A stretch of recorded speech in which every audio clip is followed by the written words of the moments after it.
You know, thousands of flights take off every single day. And over the decades, there have been countless aviation incidents, terrifying emergencies, massive federal investigations, the whole shebang. But here's the crazy part. Most of them get neatly wrapped up.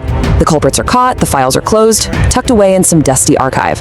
But out of all the countless aviation crimes in United States history, only this single solitary number remains an absolute enigma. Just one. Welcome to today's Explainer. Today, we're diving into a story that honestly feels like it belongs in a Hollywood thriller, way more than in the real-world archives of the FBI. We're investigating the legend of the Phantom of the Northwest, the D.B. Cooper mystery.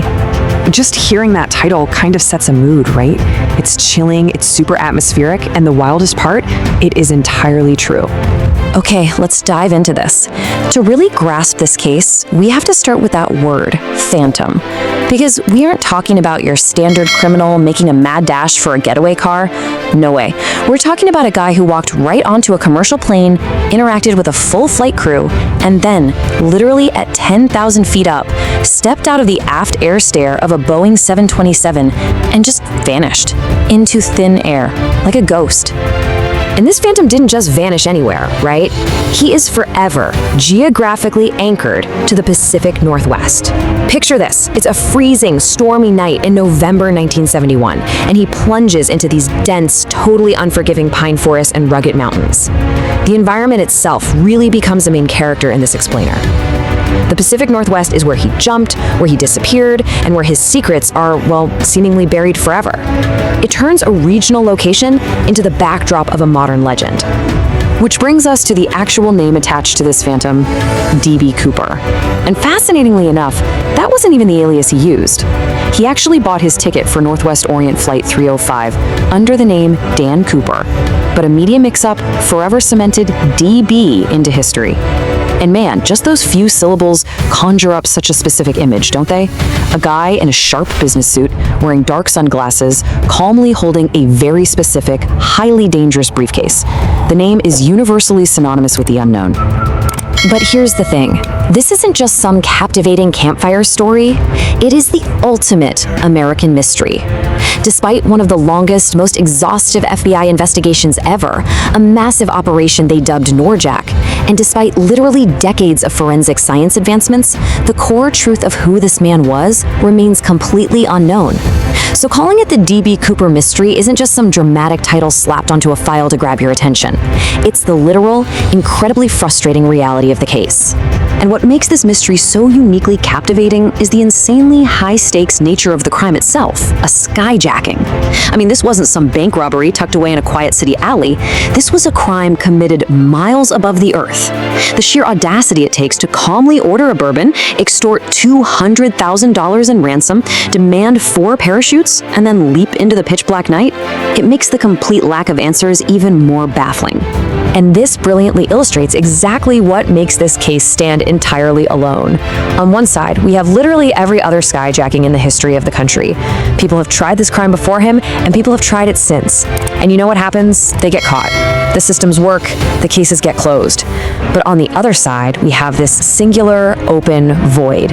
D.B. Cooper. It just sits there, completely isolated in the historical data.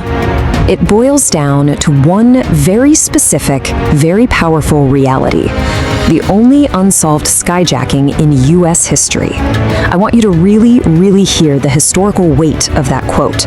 In the vast, complex, and heavily scrutinized world of aviation law enforcement, this event remains a total statistical impossibility.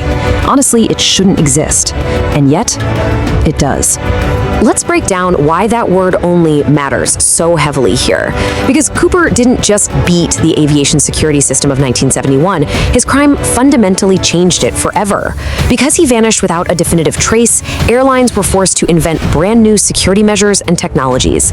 Things like the Cooper vane, which is this mechanical aerodynamic wedge that actually prevents rear doors from opening mid-flight, were created just to ensure no one could ever replicate his escape. Every single other copycat eventually made a mistake. D.B. Cooper is the absolutely only one who didn't. Let's move to and see how this builds by expanding our scope to the absolute maximum limit. We aren't just talking about a specific weird decade or one troubled airline. Across the entire span of United States aviation history, this single unsolved case casts a massive, enduring shadow. I mean, even when a young boy dug up a few packets of rotting ransom bills on a riverbank 10 of our years later, in 1980, the trail still went cold. It defies time, it defies infinite investigative resources, and it defies all modern advancements. So the crucial point is how these massive concepts weave together into a cohesive narrative. We've got a phantom who used the rugged, freezing Northwest as his ultimate escape route. We have a masterfully executed, totally baffling crime, and we have the absolute only unsolved skyjacking on record. By combining these distinct elements, we see the full picture of an anomaly that just absolutely refuses to be categorized or closed. It's a localized ghost story that evolved into a national historical impossibility. Which leaves us with the ultimate question, the very essence of why we are still so captivated by this today. Will the Phantom of the Northwest ever be caught? Or will the D.B. Cooper mystery remain the only unsolved skyjacking in U.S. history forever? Think about that next time you look up at a plane flying through the night sky. Thank you so much for joining me for this explainer. Keep learning, keep questioning, and I'll see you next time.